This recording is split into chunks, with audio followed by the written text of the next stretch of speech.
Every morning, we travel to work on the same train. Like the motor cars on the road or the post office round the corner, we take the railways for granted. Sitting there, we find it hard to believe that they were once a fascinating yet terrifying new invention that staggered the world of 100 years ago. Ladies and gentlemen, we can beyond measure congratulate ourselves that under the sovereignty of our gracious Queen Victoria, God bless her indeed, ladies and gentlemen, now and always, that in this, our glorious 19th century, we have attained the very limit, the peak, the pinnacle, ladies and gentlemen, of human endeavor and progress. Take just one example. Thanks to the inventive ingenuity of Mr. Stevenson, we can now travel over land at the rate of 30 miles an hour. Think of it, ladies and gentlemen. 30 miles an hour. It was something to sing about then, and sing they did. Daddy's on the engine, don't be afraid. Daddy knows what he is doing, said the little maid. We'll soon be out of danger, don't you ever fear. Everyone is safe because my daddy's the engineer.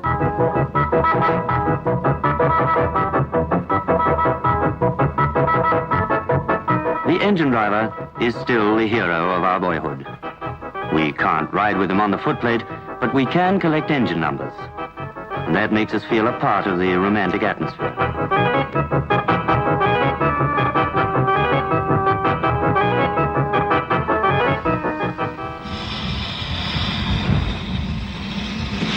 I work on the railways, and I can't say I always find it romantic. It depends what your job is, I suppose. I'd better tell you a bit about it, and then you can judge for yourselves. The minimum wage is £4.4 a week. But here in the local depot, you start at a little more than that. Engines come into the depot at the end of a run to get cleaned up ready for the next trip. As she waits her turn to be cleaned, you have to drop the ashes from the smoke box and clear out the embers from the firebox.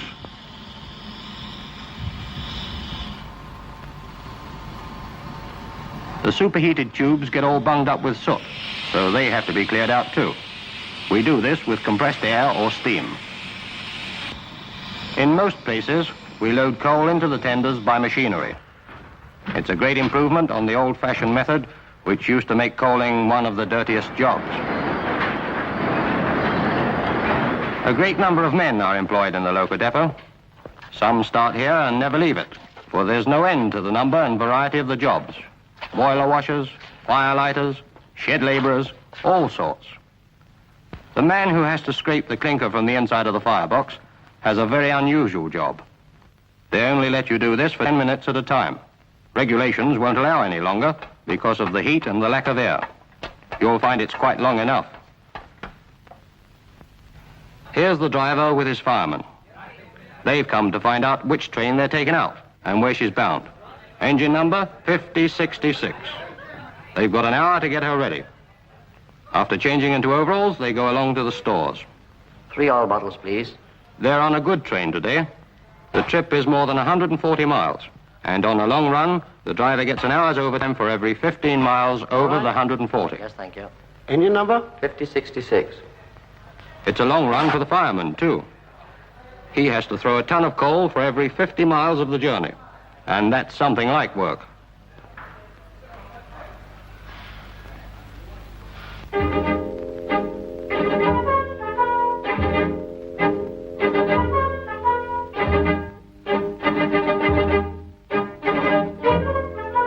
Both the fireman and the driver have quite a bit to do before they ever get to the station.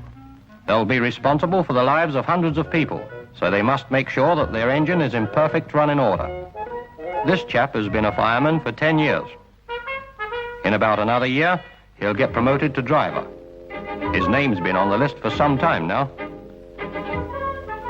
That's to make sure there's enough water in the boiler.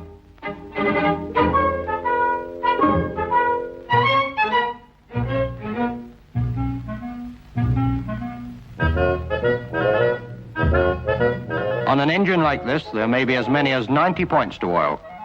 Most drivers do them in the same order, and everyone does it himself. It's too important to leave to anyone else.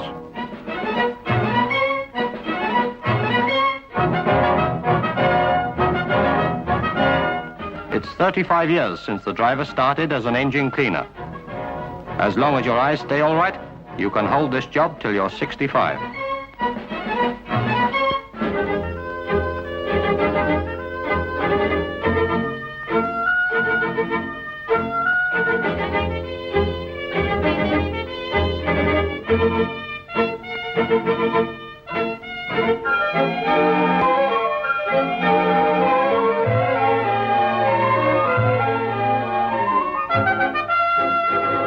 Now just give the sandbox a tap.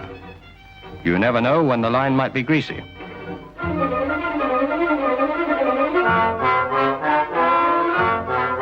A few more lumps to keep up the 200-pound pressure, and then they'll be ready to leave.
The driver's name, please. Osborne, Oval. You've got 14 on for 420 tons. Right out.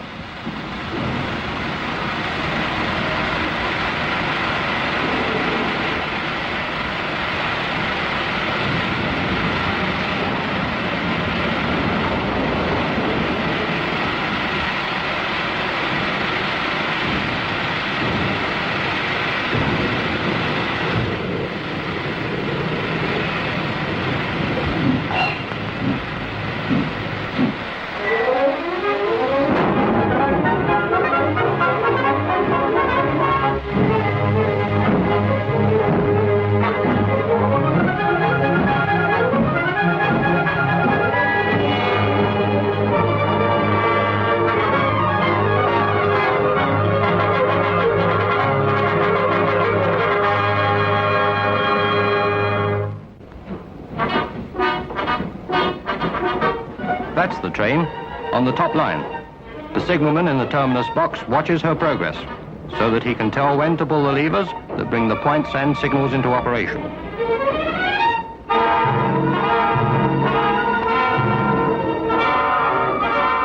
The different kind of signals and all the points and crossings are worked by electricity, and the men have to remember every one of them.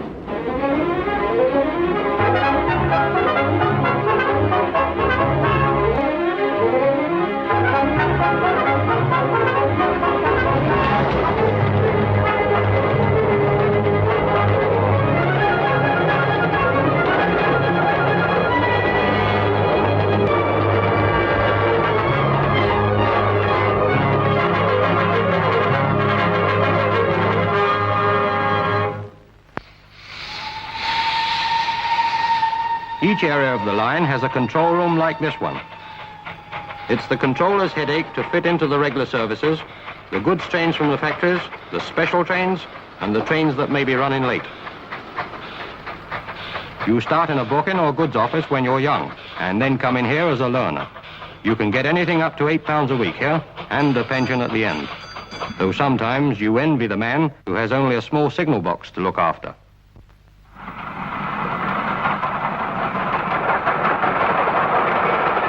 The signalman works an 8-hour shift.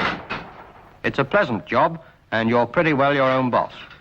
You start as a porter and learn all the rules. From a small box like this, you can get promoted to one of the big junction boxes, where you may earn £6 a week. Here you get about £4.10, but sometimes there's a cottage and a garden thrown in, with a rent of 6 shillings, which is quite a consideration.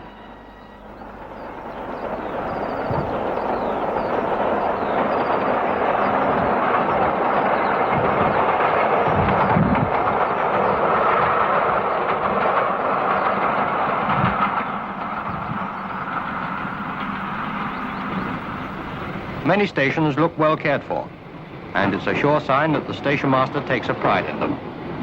Of course, you can't walk straight into the job. You would have to do your time in the booking office first, or get experience of railway administration as a clerk in the different departments and general offices.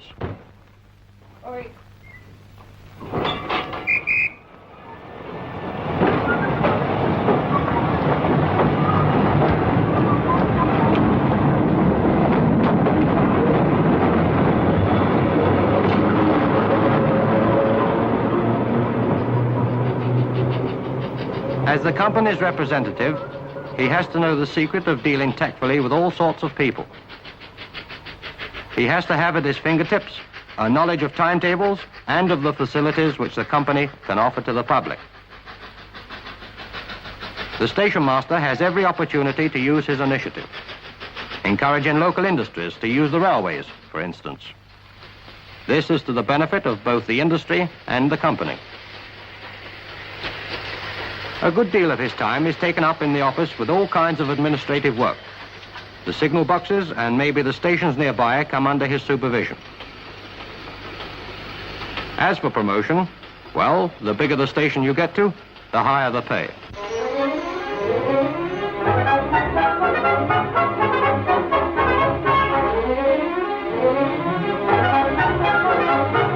How often have you cursed the goods trains that have made you late? But on the railways, perishable goods get first priority. Here we handle several hundred tons of parcels every day, and modern equipment helps to make this possible. We still use horses for local deliveries, though. The men soon get to know how to separate and classify the different sorts of parcels according to their destination. At the end of the day, the loaded wagons are ready to go to the marshalling yards. The men in the marshalling yards get up to about £5 a week. The wagons are broken up by the shunters, so that as they go over the hump, they can be directed into the right bay by the man in the shunting box. When the wagon has got there, the shunter stops it and couples it onto the previous one. After 4 or 5 years at this job, you can get to be a guard on a goods train or a yard foreman.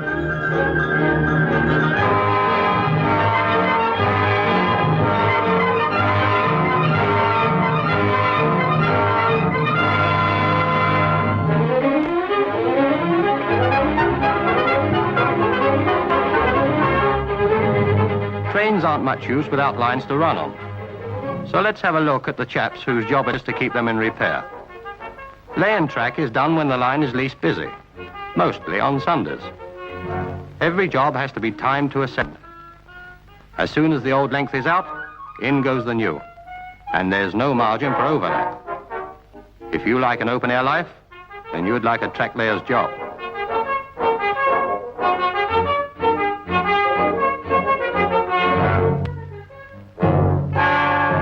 Once the track's down, the maintenance gang looks after it. On an average, there's a gang to every 2 miles. One of their main jobs is to keep it smooth, wedging it up with chips of granite till it's as level as a billiard table. The ganger has to inspect his length of track once every day. He started as a plate layer at the railway's minimum wage. If a train breaks a new record, a lot of the credit must go to the gangers who worked up a good, smooth track.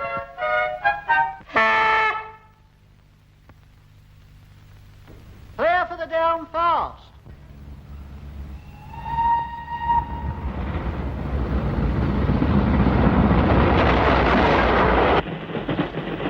This chap used to be a porter. Now that he's a guard, he's in charge of the train. Most people think he only waves a flag and does this sort of thing. But his is a very responsible job. He has to look out for all signals and be familiar with a mass of rules and regulations so that he knows exactly what to do in the event of an emergency. Meanwhile, he sorts out letters, parcels, milk, and sometimes goats that eat their labels.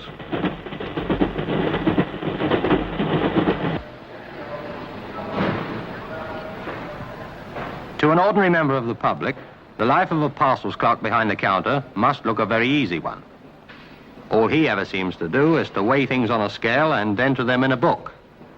But when he's hundreds of parcels to cope with every day, you can imagine just what sort of job it is. They all have to be weighed, priced and labeled, and he is responsible for seeing that each one is sent off. Most of the time, the parcels and luggage are for urgent delivery, and that doesn't help to make things any easier for him. This chap is a parcels porter. He used to be an ordinary porter, slamming train doors and keeping the station clean. But now he's got this job at £4.10 a week. He has to look after the parcels and see them onto the right train. Being a porter is a job with prospects. If you've got a clear head and a sense of responsibility, you can get to be a signalman, inspector, or maybe a station master. In the booking office, you can get as much as £7 a week. There are many facts you have to know, as well as all the things the public think you ought to know. This is where you start to become a station master or a controller. You have to keep track of all your tickets, checking and entering them in your books. It's an exacting job, but you can get a pension at the end of it.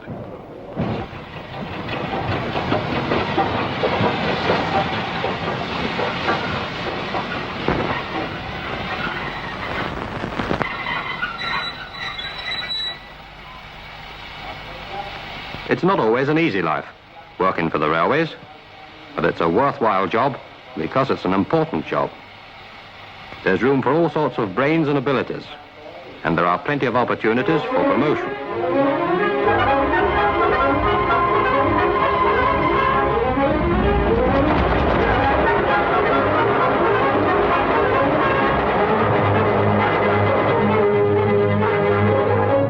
So much for the jobs that are typical.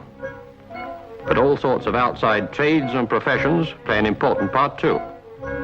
The pay for them is the railway rate for the district, and there's a job for practically everyone in the planning and construction departments.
attempts are going on to discover ways of making rail transport quicker, cleaner, and more efficient. And even newer forms of power are being investigated. These improvements will introduce still more trades. It's hard work, but it's steady work, for the railways have always had a good record over unemployment. These are the facts. As for the romance, well, it's still there, if you want to look for it. Come on, son, you've got enough of us for today. Well, what time is it? Time you was getting home. Oh, all right.